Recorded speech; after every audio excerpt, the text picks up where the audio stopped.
guys, it's Molly. I know I have not been around on BookTube for a couple of months now. I guess I've been caught up with life and I kind of stopped reading. I've only read around 8 books so far this year, and that is by far the slowest I've read in years. But today I'm so excited to be reviewing one of my most anticipated reads of 2017, and that is going to be Always and Forever, Lara Jean by Jenny Han. This is the third book in the To All the Boys I've Loved Before trilogy. I guess it's a trilogy now. Can we take a moment, please, to appreciate just how gorgeous the book covers are? Because I cannot even. Just look at that. I have so much love for these covers, but I think maybe the third one's gonna be my favorite cover out of the 3, or maybe the first one, I'm not sure. But look at the spines. Spines are so pretty. Everything about these covers are just gorgeous, and what's even better is that the story is just so good as well. So for those who have not read the third book, it's freaking the best out of the 3 in my opinion. I rated it like, I haven't really decided. I know that it's a 5-star on Goodreads, but it's probably like a 4.8 maybe out of 5, maybe 4.7, I'm not sure, but I love it so much. So we know from the second book that Lara Jean chose Peter Kavinsky over John Ambrose McLaren because I guess it's like her first love and she just can't let go. But yeah, this is basically like a year later after the second book. And it's really cute. So I'm just gonna do like a non-spoiler part over here, and you guys can go away and go read it and then come back later because I really need to like talk about what happened to this book. It has a lot of really cutesy parts that it was annoying at first because I switched ships, so I wasn't a big fan of Peter Kavinsky, but Jenny Han succeeded in making me fall in love with Peter Kavinsky again. Basically this one's about Lara Jean sort of preparing herself for college and, you know, her applications and things like that. Some things kind of go wrong and she sort of has to readjust her plans a little bit. She also has to sort of think about how she's going to make her relationship with Peter continue based on the things that happens and things.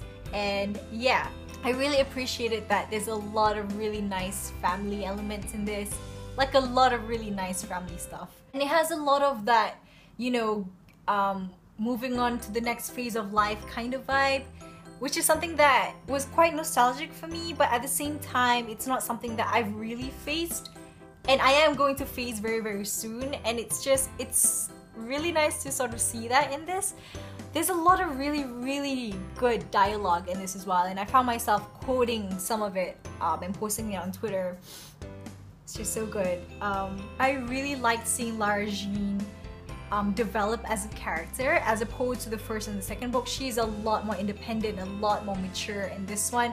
I love how she sort of doesn't get pressured to do things that she doesn't want to do, and she was way less annoying in this one than she was in the first and the second. I found her a little bit whiny in the first and second, but I just really appreciated her as a character in this one. And I really liked Peter Kavinsky's character development as well. He was not at all like the jerk that he was in the second book, so I really liked that. I'm really glad that we got to see Margaret more in this book. Warning guys, if you read this one, there's going to be a lot of really good food described in here, especially dessert, especially cookies, and it made me crave for cookies after I finished reading it, even during while I was reading it actually. And I actually went out the next day and actually went out to get cookies from a mall because I was just really craving for it. And there's a lot of really good fashion description as well. Oh yeah, I finished this in like 7 or 8 hours. I started at 6 p.m. and I finished it at like 2 a.m. because it was that good. But yeah, I highly recommend you guys to pick up the third book if you've read the first and second book. I think you'll enjoy this one the most. If you have not read the third book, please stop watching this video, go read it now, and come back and watch the next part where I start to fangirl and all that stuff. Yeah, bye! Where do I start? That ending though, that ending. I really thought that it was going to be a breakup at the end because it seemed like the most logical thing for Jenny Han to do to end the series, to not make it that cliche, because she already got together with Peter in the second book, so for that to sort of repeat in the third book, it didn't seem likely to me. But that is what happened, and honestly I'm really glad that that's what happened, because they were gonna break up at the end, and then they're like, you know what, F it, we want to be together, we'll try to make this work. And honestly, that just warmed my heart so much, even though in a way it seemed a little unrealistic to try to do that, but at the same time it gives me hope for love, if you know what I mean. Like, if you want to try and make it work, you can try to make it work and it might actually work out. And I just really like that. I really liked seeing Lara Jean and Peter's relationship, how they've become after a year. I really liked the parts where she was trying to plan her dad's wedding, and that's like her way of dealing with stress, I guess. I thought it was really interesting to see Lara Jean having like breakdowns because she couldn't get to the college that she wanted, and her future sort of seemed uncertain after she got rejected by which university was it? UVA? Was it? That's something that I could relate to, you know. There's a lot of things in this book that I could relate to in really subtle ways and really direct ways as well. But one of them was being rejected by your university.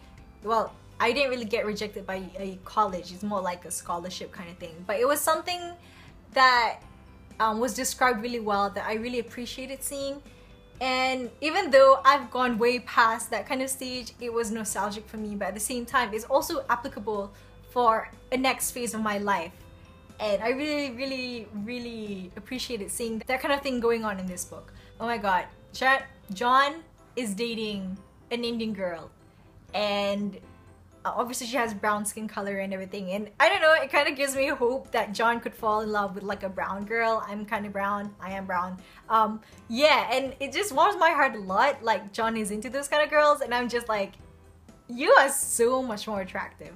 I'm really glad that we got to see John a couple of times in this book, even though he is of course not the main focus anymore. But I like that Jenny Han gives that to the fans, you know, people who were on Team John.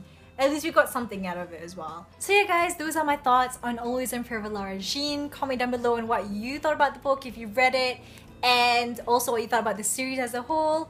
Hopefully I'll be making more videos. No promises, but I'll really try to work on it. And yeah, thank you so much for watching. I'll see you in the next video, hopefully. Bye!